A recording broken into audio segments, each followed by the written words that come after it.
Assalamualaikum warahmatullahi wabarakatuh. Selamat datang di channel Belajar Era Digital bersama saya Nabila Alda Samara, mahasiswa dari jurusan Pendidikan Bahasa Inggris Universitas Negeri Semarang. Di sini saya ingin mengulas sebuah materi mengenai manajemen sekolah di era digital. Mari kita mulai. Jadi ada 4 hal penting yang akan saya bahas, yaitu yang pertama, latar belakang, yang kedua, pelaksanaan, yang ketiga, kelebihan dan hambatan, dan yang terakhir yaitu tantangan dalam manajemen sekolah di era digital. Materi pertama yaitu mengenai latar belakang. Mengapa perlu dilakukannya manajemen sekolah di era digital ini? Jadi ada 3 alasan penting yang melatar belakangi hal tersebut. Yang pertama yaitu adanya perkembangan teknologi yang pesat. Jadi kita semua telah mengetahui bahwa sekarang ini akses untuk menggunakan internet itu sudah sangat mudah. Di ruang-ruang publik pun bahkan telah banyak dilengkapi dengan jaringan internet. Nah, saking mudahnya, sistem pendidikan di Indonesia pun perlu untuk dilakukannya sebuah perubahan agar dapat menyesuaikan dengan kecanggihan teknologi yang ada. Kemudian yang kedua yaitu menghadapi revolusi industri keempat. Jadi dalam revolusi industri keempat ini terjadi sebuah perubahan pola hidup atau pola aktivitas masyarakat. Contohnya itu pembayaran segala jenis tagihan sekarang dapat dilakukan dengan menggunakan mobile banking pada smartphone. Kemudian pemesanan alat transportasi dapat dilakukan melalui aplikasi dan lain-lain. Segala hal dapat menjadi mudah dalam genggaman tangan. Nah, di era revolusi industri keempat ini, para peneliti terus mengembangkan kecerdasan buatan, seperti contohnya itu robot. Nah, namun dampak dari hal ini itu akan memungkinkan munculnya banyak pengangguran di masa depan. Namun hal ini dapat diatasi jika kita dapat memiliki kemampuan yang sesuai dengan jenis pekerjaan yang ada di masa depan. Jadi peran manajemen sekolah ini sangat amat diperlukan agar menghasilkan lulusan-lulusan yang berkualitas. Yang ketiga yaitu mempersiapkan sumber daya manusia yang berkualitas di era digital. Ya, seperti yang telah saya sampaikan sebelumnya, agar manusia dapat bersaing dengan kecerdasan buatan yang diciptakan oleh manusia, maka kita perlu meningkatkan kualitas diri agar mampu bersaing. Kita lanjut ke materi kedua yaitu mengenai pelaksanaan manajemen sekolah di era digital ini. Yang pertama yaitu memungkinkan dilakukannya pembelajaran secara online yang dapat diakses kapanpun dan dimanapun. Contohnya yaitu yang telah kita laksanakan selama masa pandemi COVID-19 ini. Jadi dari jenjang SD hingga perguruan tinggi, kita memanfaatkan teknologi agar dapat terus belajar. Kita dapat memanfaatkan berbagai media yang ada, seperti contohnya itu YouTube, WhatsApp, Google Classroom, Zoom, dan lain-lain. Nah, di UNES sendiri kita telah memiliki sebuah media untuk pembelajaran digital yang bernama Elena. Jadi dalam media tersebut tidak ada tatap muka secara langsung antara peserta didik dengan pengajar. Yang kedua yaitu adanya suatu sistem layanan informasi yang dapat menghubungkan orang tua, peserta didik, guru, sekolah yang saling terpadu satu sama lain. Seperti contohnya itu di Universitas Negeri Semarang. Jadi kami memiliki sebuah aplikasi bernama My UNES Nah, dalam aplikasi tersebut itu dapat diakses oleh mahasiswa dan juga orang tua siswa.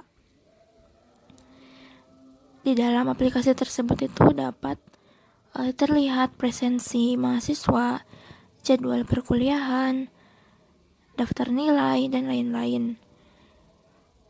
Nah, jadi dalam pelaksanaannya, manajemen sekolah di era digital ini menggunakan media digital yang mana dalam memasukkan data itu dilakukan secara online dan tidak menggunakan media manual seperti kertas. Kemudian yang ketiga yaitu dilakukannya asesmen dan evaluasi yang dilakukan dengan secara insentif yang tepat agar dapat memotivasi siswa untuk belajar lebih efektif dan juga memotivasi guru agar dapat belajar lebih efektif dan memotivasi sekolah-sekolah agar menjadi lingkungan yang mendukung dan juga lebih produktif. Hal ini menjadi tugas dari manajemen pendidikan.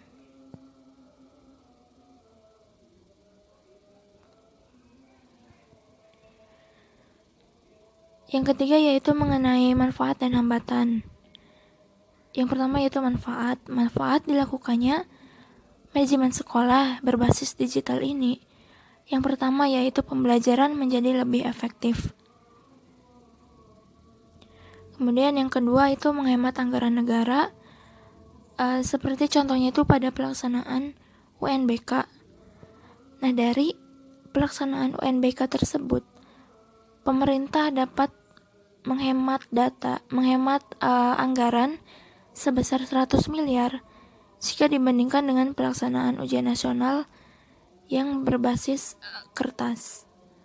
Kemudian yang ketiga itu pelajaran menjadi lebih menyenangkan karena siswa dapat menyesuaikan sendiri lingkungannya dalam pembelajaran. Siswa dapat mengakses materi dari rumah, kemudian materi tersebut dapat didokumentasikan dan disimpan sehingga dapat diakses kapanpun dan dimanapun di lain hari. Kemudian yang terakhir yaitu ramah lingkungan. Dalam pelaksanaannya, karena berbasis digital, jadi pelaksanaan manajemen sekolah ini mengurangi penggunaan kertas. Selain itu, dikarenakan siswa tidak menggunakan transportasi, jadi tidak menimbulkan polusi udara. Yaitulah manfaat dari dilakukannya manajemen sekolah di era digital ini. Kemudian mengenai hambatan, yang pertama yaitu kurangnya sistem pembelajaran yang inovatif di perguruan tinggi seperti penyesuaian kurikulum pembelajaran dan peningkatan kemampuan mahasiswa dalam hal data information technology, operational technology, Internet of Things, dan juga Big Data Analytics. Kemudian mengintegrasikan objek fisik, digital, dan manusia untuk dapat menghasilkan lulusan yang kompetitif dan terampil.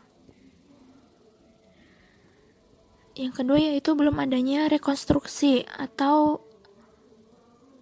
penggantian kebijakan kelembagaan pendidikan tinggi yang adaptif dan responsif terhadap revolusi industri keempat dalam mengembangkan transdisiplin ilmu dan juga dalam mengembangkan program studi yang dibutuhkan. Kemudian yang terakhir yaitu ketersediaan jaringan internet dan kelengkapan sarana prasarana yang belum merata di Indonesia. Materi terakhir yaitu mengenai tantangan yang dihadapi. Ada dua tantangan utama yang dihadapi oleh pemerintah, yaitu yang pertama, kesiapan sumber daya manusia dan fasilitas pendidikan yang mendukung untuk pembelajaran seperti laptop, komputer, proyektor yang belum merata di sekolah-sekolah di Indonesia. Jadi banyak sekali sekolah-sekolah, terutama sekolah di daerah pedesaan yang belum memiliki fasilitas yang mendukung. Selain itu, masih banyak juga peserta didik ataupun pengajar yang masih kurang memiliki kemampuan dalam pengoperasian media-media digital. Nah, tantangan yang terakhir, yang kedua maksudnya, yaitu ketersediaannya koneksi internet bagi seluruh wilayah di Indonesia itu belum merata. Ada banyak sekali daerah-daerah di Indonesia itu yang belum terjangkau oleh jaringan internet. Bahkan beberapa di antaranya belum tersentuh oleh jaringan listrik. Jadi hal inilah yang menjadi perhatian pemerintah jika ingin menerapkan manajemen sekolah daerah digital, maka perlu adanya penghilangan kesenjangan koneksi internet bagi seluruh wilayah di Indonesia.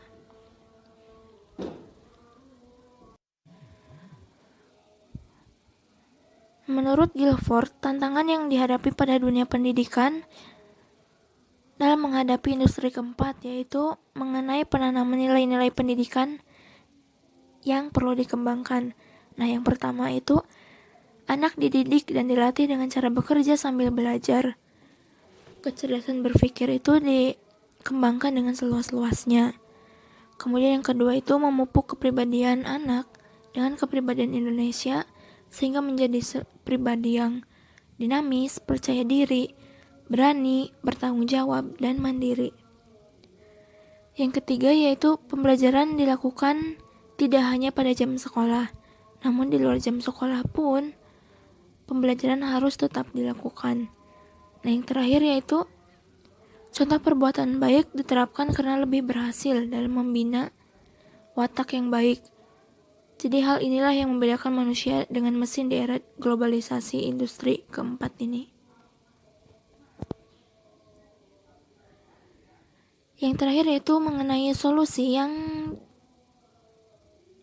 dapat menjadi jawaban atas tantangan-tantangan yang telah saya jelaskan sebelumnya.